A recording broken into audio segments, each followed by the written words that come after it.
Mais je crois que quand on demande l'intérêt d'avoir écrit ce livre, je pense que c'est être dans la mémoire de ce que nos aïeux ont vécu, de la comparaison avec notre temps actuel où beaucoup de monde se plaint par rapport à la vie basique qu'ils vivaient à cette époque-là. Et bon, pour eux, c'était naturel qu'on fait. C'est des comparaisons, rendre aux générations actuelles de voir que finalement tout n'est pas acquis, qu'il faut travailler, qu'il faut avoir un regard. Et puis qu'une vie n'est jamais terminée. Gérard a une vie très riche. On verra à travers le livre beaucoup d'énergie.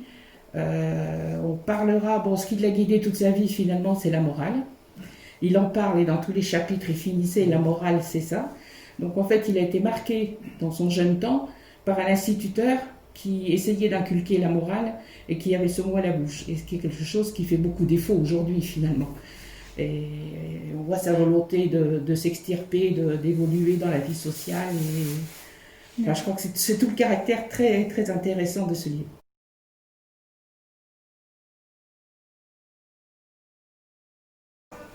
Non, et puis toute la famille, là, les socos, c'est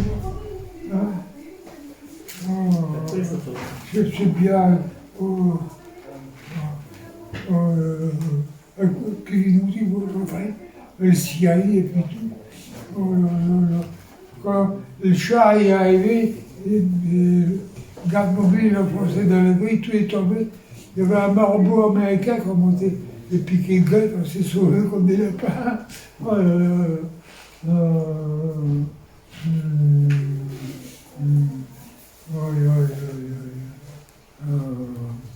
Mais vraiment.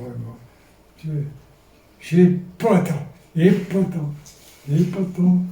Oh là là. Monsieur Deux, il va être content. Il m'a prêté beaucoup de choses. Hein. Oui, il y a une paire de photos qui proviennent de chez lui qui sont dedans. Il va être content, monsieur Deux.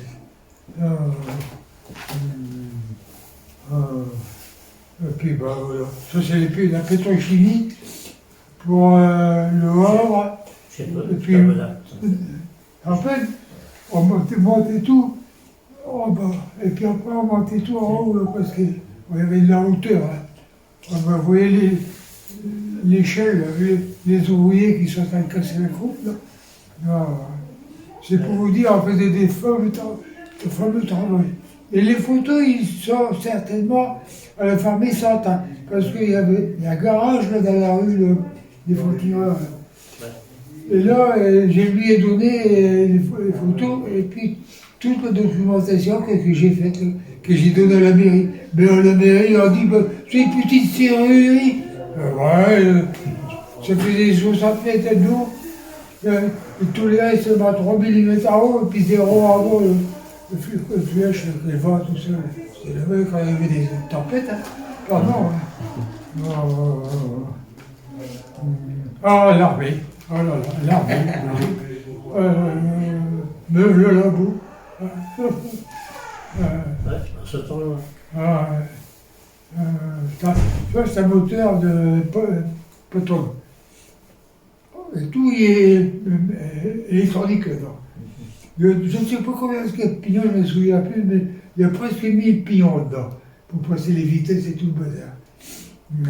C'est les plus modernes. Et il y a les autres, les AMX, ils sont arrivés aussi, mais là c'est un maréchal des logis chef-major, il est passé major, mais chef des civils. Alors, quand Renault a envoyé les premiers AMX, ils sont arrivés là. Alors, il m'a donné l'autorisation d'aller voir. Pourquoi? C'est parce qu'il a vu que moi, avec rien, je m'intéressais à tout. Hein. Voilà. Et que, bon, j'étais touche à tout, alors. C'est bon. Regarde la vieille. Oui, Fernand, il est beau. Hein. Tu vois ton mari? Je l'ai connu comme ça. Là, notre mariage. Oui, notre mariage. On passe Non, il a. Ben voilà, je suis très très content. Et tout est là-dedans. Tout là-dedans. Et vous verrez, c'est passionnant. Et suivez-les là. parfait. Ça va faire le bonheur des Aunageois, parce que moi, je suis 100% Aunageois, pendant 25 ans, 26 ans, j'ai habité ici. Hein. Le reste, j'ai passé là-bas. Mais là, ils ne tiennent pas compte. Bon, c'est tout. Et là, le journaliste, elle est arrivé pour moi, et puis il faut faire l'interview, et puis elle n'est jamais revenue. On le dit, Depuis qu'on est mariés. il y a des photos de l'armée, certainement, qui vont leur demander la permission. Orange, parce que comme je n'ai plus Internet, ils ont supprimé tout. Tout ce qui passe par moi, que j'interroge, eux, c'est rouge. Alors il faudra demander la permission. Quoi. Nous sommes arrivés en Algérie avec le CONIC qui nous avait invités, l'escadron de commandement, pour voir le thé ou bien l'apéritif. Et puis, après, il y a des petits machins plus repos qu'on a. Parce que c'est toute une histoire, hein. Bon, je ne dis pas plus parce que tout à l'heure, vous allez dire. Faut que le livre serve à quelque chose, hein, Gérard. Écoutez. Après, c'est bien.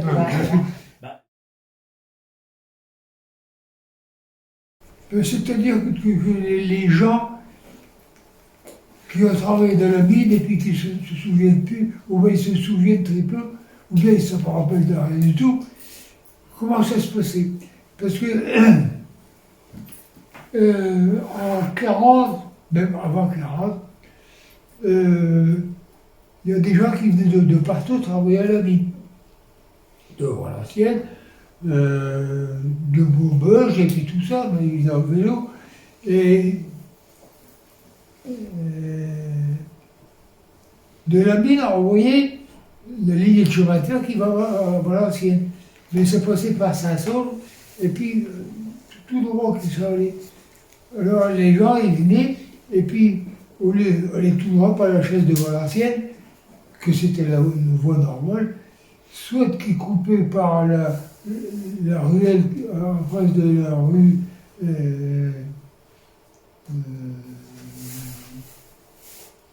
des endroits, hein, et puis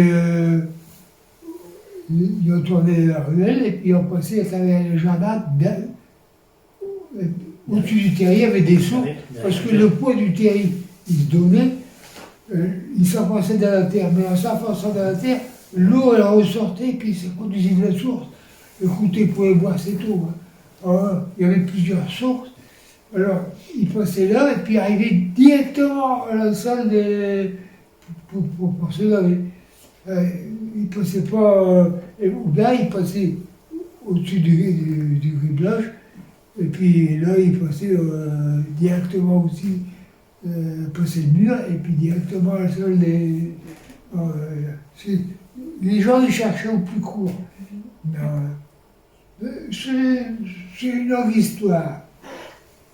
Parce que comme j'étais élevé par ma grand-mère, elle m'apprenait la langue allemande. Parce que je n'ai pas été à l'école. J'étais à l'école française ici en France, et je suis né en France. Bon, je suis parti en Belgique voir ma grand-mère parce que son fils, il a été tué en Allemagne. Beaucoup. À Bochum. C'est la mine. Il a été ramassé, et puis à 18 ans, il a été tué à la mine. Il était obligé de travailler à la mine. Donc, il a été enterré là-bas, mais c'était un jeune, il avait 18 ans, des poussières. Et bon, il chantait, et puis tout. Et puis, il graissait les câbles de descente et de remontée du chevalet. Des cages de charbon ou autre. Donc, en graissant, parce que c'était des tours en verre, à ce moment-là, on mettait de l'huile sur l'arbre, je suis graissé, et puis en même temps, les courroies, les semences, elles étaient prises. Et puis, elles étaient chicanées et coupées en rondelles. Alors, comme ils chantaient toujours, les ouvriers qui étaient là, les ajusteurs, etc., ils n'ont pas fait attention. Mais seulement quand ils l'ont plus entendu, j'ai là, c'est plus le même. Ils ont parti voir, mais le mât, elle était là. Ah ouais. Alors ma grand-mère était devenue folle, elle changeait toujours. Mais elle m'estimait beaucoup, elle m'appelait pour son fils. Gérard, c'est Gérard, c'est Gérard. J'allais partout avec. Ah ouais, ouais. Alors elle m'a appris à parler l'allemand, mais c'était l'allemand, comme la langue polonaise était interdite en Pologne. Oh, attendez, les fantômes, ils sont derrière. Et on avait appris la langue vraiment de Westphalie, c'est-à-dire on parlait comme ceux qui habitent dans Hambourg. Hein. Donc, quand j'étais en camping, là, à Tourneveau, je passe un petit peu au-dessus, hein, il y avait une Allemande qui allait venir et cherchait des amis à Fernand. Alors, j'ai un ami qui était en Vosse, chez moi, mais après, il a pris un mobil-homme. Il est venu, Gérard, dis-toi, tu connais. Bon, je peux parler l'allemand, elle dit. Hein. Tu sais parler l'allemand. Alors, elle me dit, schön spreche Deutsch. Vous avez, c'est la langue, elle est vraiment natale de alors ça, elle peut vous dire que si vous êtes polonais ou si vous êtes allemand. Hein. Alors voilà, c'est comme ça. Et quand je suis parti en Pologne, on a visité, la première fois on a visité Auschwitz. Hein. Donc, je suis parti avec mon fils qui avait 10 ans. 10 ans. Ouais. Et puis, n'attendez pas d'oiseaux, rien. C'était seulement bâti les routes, chaque descend, là, tout ça. Et puis, les Allemands ils ont fait sauter tous les crématoires qui étaient à l'extérieur, en Auschwitz, pour que les Russes, ils les brûlent pas, les Allemands, parce qu'ils avaient peur. Hein. Alors voilà, je vous dis, hein. Mais après, elle avait besoin de faire quelque chose, mais elle est partie en dessous d'un mirador, mais je dis, tu vas faire mitrailler là. Alors, c'est ça, souvenir. Quand ici, elle a vu avec les Allemands qui mitraillaient, et puis elle pense à ça. Voilà. Mais, quand il y a la deuxième fois, et le gamin, mon fils, il avait déjà. Quel âge qu'il avait là? Il était un peu plus vieux. Ouais. Et il est venu avec nous. Non, c'est lui qui a conduit. Ben oui, c'est lui qui a conduit. Mais il y a une certaine façon de conduire qui n'est pas la mienne. Alors, bon, ben, il bombait. Et puis, on s'est arrêté à la frontière, polonaise et allemande. Et je suis rentré pour se nettoyer, tout ça. Écoutez, un vrai luxe. J'ai donné 2 € à la bonne femme qui nettoyait. Je vous félicite. Hein. C'est tout juste qu'il n'y a pas de carpette. Tandis qu'en France, moi, je vous nager dedans. Ah ouais, mais à partir de là, les fantômes, ils sont arrivés. Et ouais. Les voitures sont tombées en panne. J'ai demandé, on va partir en vacances, de changer les courants, vérifier, puis tout. Ça a été fait, ne vous inquiétez pas, vous pouvez partir. Là, il n'aurait rien fait du tout. Et puis, allez, pam, ça a pété. Voilà. Et puis, comme on avait visité le cimetière, mon fils il avait filmé, non, c'est moi qui ai filmé. Et lui, il a pris des photos, mais il n'y a pas de pile, Alors c'est moi qui ai filmé comme j'ai pu, tous les noms de toute la famille, d'en bas jusqu'en haut. Alors mon cousin il me dit, il y a une bonne femme qui descend, elle dit, il dit, qu'est-ce que vous cherchez? Ben il dit, je ne cherche pas. Alors le cousin il dit, oui, c'est pour parler allemand. Je dis, mais vous appelez. Et non, c'est elle qui me dit, je m'appelle Nicoléa. Mais c'est ma grand-mère, elle s'appelle comme ça aussi. Et comment c'est votre prénom? Maria aussi. Donc, j'ai toute famille était là. Mais, ah ouais, tout. D'ailleurs, j'ai pris la terre. Hein. Mon fils, il a ramassé la terre, et puis il a mis un petit bocal, et puis il a donné à toute la famille pour venir ici. Bon, j'en ai distribué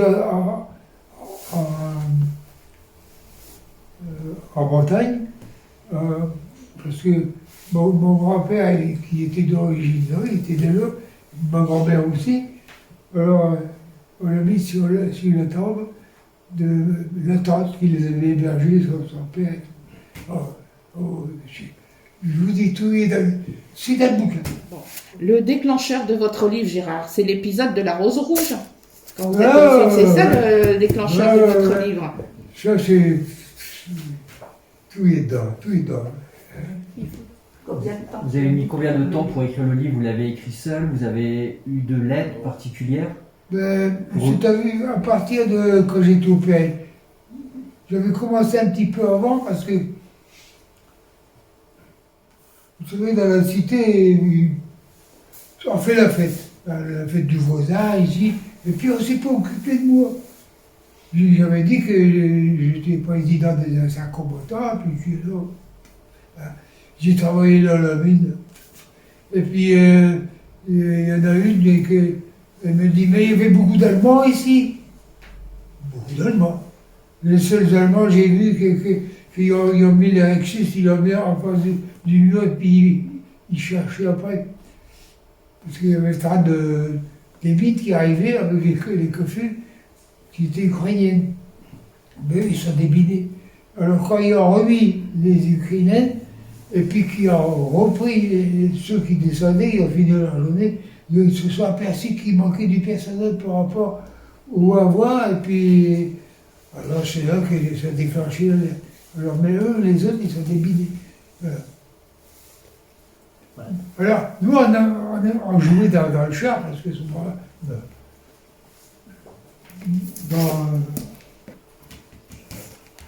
dans le Fortin. Et puis, il y avait encore les barbelés, tout ça. Et puis, on était curieux de savoir qu'est-ce qui s'était passé. Alors, il nous disait, il y avait le croc jaune. Je n'avais pas bien souvenir, mais il y avait le croc jaune. Voilà, le terme. Mais il y avait beaucoup de droits politiques là-dedans.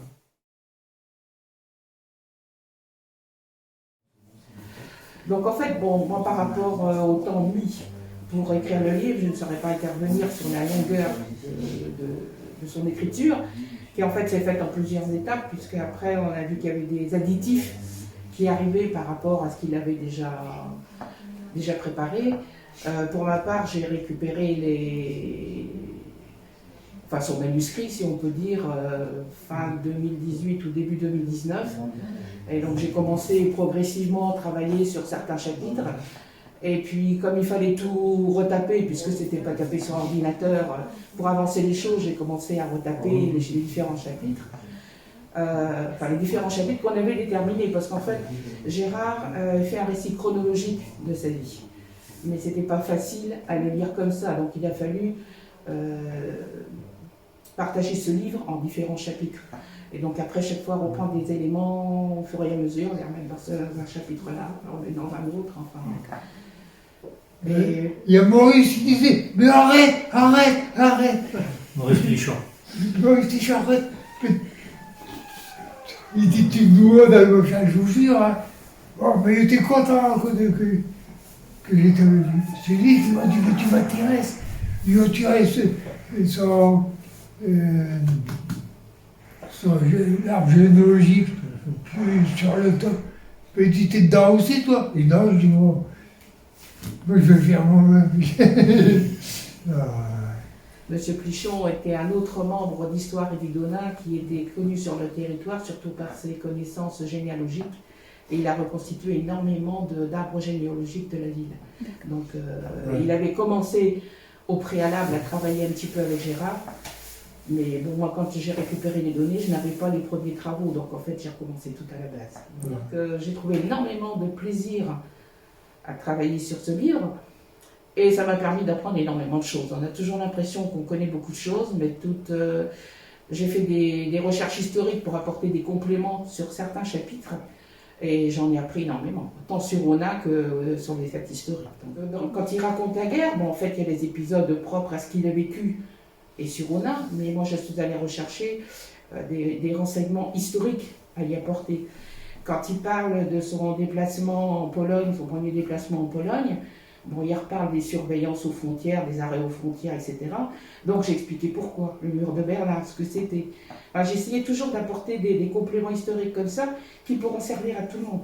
D'accord. Et pensant justement aux jeunes générations qui n'ont pas connu toutes ces époques-là, qui à l'école, bon, le voit pas, je ne connais pas aujourd'hui les programmes tels qu'ils sont, mais ça peut apporter, à mon avis, des compléments importants et sur toute la compréhension du livre et des événements. D'accord. Bien, merci. Ah. De toute façon, c'est un merci réciproque, parce que je vous dis, moi-même, j'en ai Vous connu savez, énormément.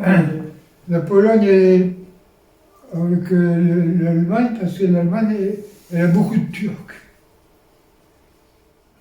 Il y a beaucoup de Turcs. Alors, automatiquement, comme il y a beaucoup qui ne veulent pas des Turcs,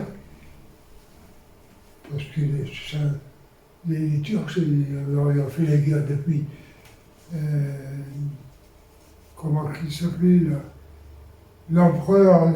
Le Kaiser. Il était manchot là. Ouais. Bon, je peux revenir, mais il faut d'abord. Et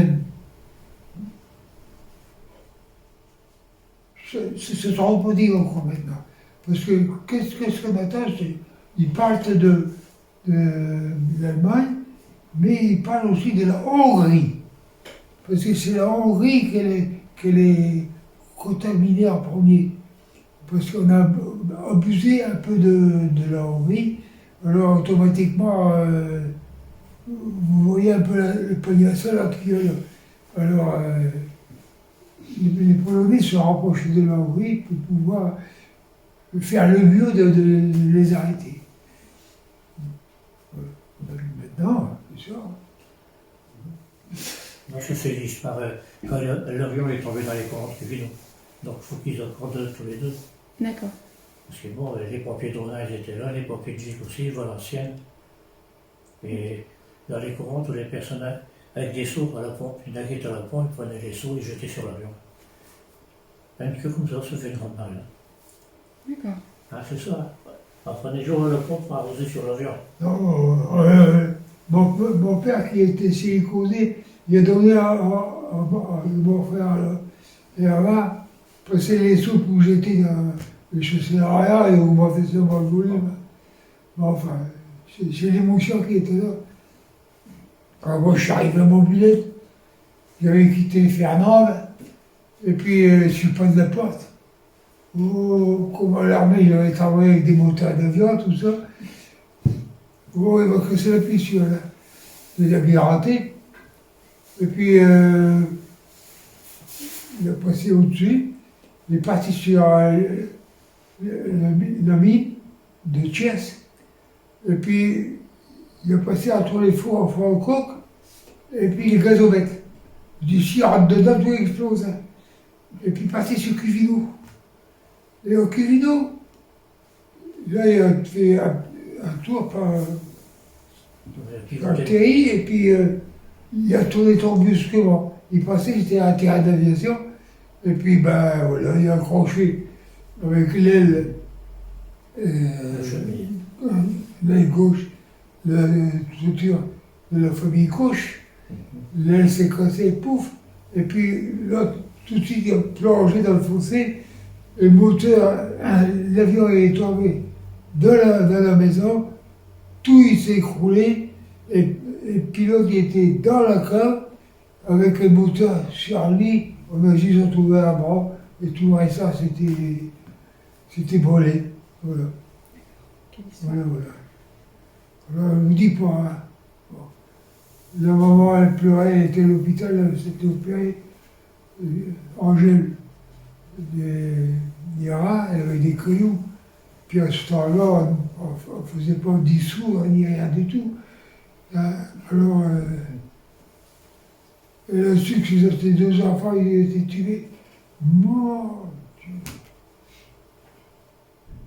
Tout le monde était en émoi. Même les îles Chevenot, ils ont arrêté une journée. Hein. Ah oui, parce que tous les ouvriers, ils n'allaient pas travailler pour voir qu'est-ce qui s'était passé. Et puis, les femmes se pleuraient, se pleuraient. Et alors, ben, l'émotion était là partout, partout. Voilà. Alors les Anglais, ils sont arrivés, après ils ont ramassé jusque les derniers boulons. Ouais. Ce qui avait particulièrement ému la population à cette époque-là, c'est qu'il y avait 2 enfants parmi les victimes. Il y a eu des adultes, mais il y avait aussi 2 jeunes enfants. Oui. Donc les enfants dont la maman dont parlait Gérard, qui étaient hospitalisés à cette époque-là. D'accord, très bien. Et, C'est passé. hein? C'est passé. Moi, je sais pas si, ouais, mais, tu sais, quand tu bois du bon café, eh ben, elle t'a le goût, hein. Elle rigole. Bon, il C'est bien. faut prendre la vie du bon côté. Moi, tu vois, j'ai essayé de voir le fils de M. Dujardin, des 9 Jardins. Parce que son enfant est décédé et tout, et puis il s'est remis avec quelqu'un d'autre, et il habite la même maison, mais il n'y a jamais de nouvelles. Pourquoi? Parce que tu connais l'histoire politique, hein? Ouais, si on est Le Pen ou on n'est pas Le Pen ou bien quoi, eh ben, c'est fini, vous restez là. Alors, non, je ne sais pas, il n'y a pas de sentiment pour personne. Non. Mais je vais me renseigner parce que c'est pas normal ça. Ah non. Voilà. Quand il y a des machins comme ça, de toute façon, au début de la guerre, c'était pas pareil. Mais après, les partisans se sont aperçus que les Anglais avaient besoin des Français, que ce soit des politiques, n'importe. Il a tout pris parce qu'il cherchait, il savait qu'il pouvait compter sur lui. Ouais. C'est pour ça que les Allemands étaient trompés. Hein. Mais les Allemands, ils étaient très à l'avance sur tous les points. Si la guerre a duré 6 mois, vous vous rendez compte, ils ont envoyé les V2 et tout le bazar sur l'Angleterre. Les avions à réaction et puis tout qu'ils ont fait. Il faut le faire. Et puis, ils ont envoyé tout de suite chercher tous les Russes aussi, hein, les professeurs, parce qu'ils étaient travaillés pour ces machins-là. Oh. La municipalité nous a accordé 2 journées à l'hôtel de ville, donc les 18 et 19 décembre journée. Donc on a prévu 10h midi, 14h, 17h sur les 2 jours. Et nous avons également une journée sur la maison de service de proximité de Cuvino, avec le mardi 22 avec les mêmes horaires. Bon, en tout cas, Monsieur Blazic, merci. Merci pour votre travail, merci pour ce que vous avez fait. Mais moi, je vous remercie aussi. Et puis, C'est gentil. on espère vraiment, et on n'en doute pas, un succès pour ce livre, c'est sûr. C'est vrai qu'il est plein d'enseignements. On voit quelqu'un, vraiment, comme je le disais tout à l'heure, qui veut s'en sortir, qui va toujours de l'avant, qui n'hésite pas à se hisser dans la hiérarchie sociale. Et puis toute cette volonté de s'en sortir. Et puis pour les Aunageois, ben finalement, ça rappelle ce qui existait. Donc la mine qui n'existe plus, les émaux qui n'existent plus, Venot en tant que tel qui n'existe plus. Et ça rappelle un certain nombre de choses qui ont été vécues sur la commune. D'accord, très bien. Voilà. Même l'historique de l'école Cuvino, construite à l'origine par les mines, et avec le besoin de classes complémentaires. On a un chapitre également sur la vie religieuse, avec la chapelle Cuvino, entre autres, comment elle a été construite. Voilà, c'est tous des compléments qu'on a apportés aussi, et je pense qu'ils seront appréciés. D'accord. Merci beaucoup. Voilà, Gérard.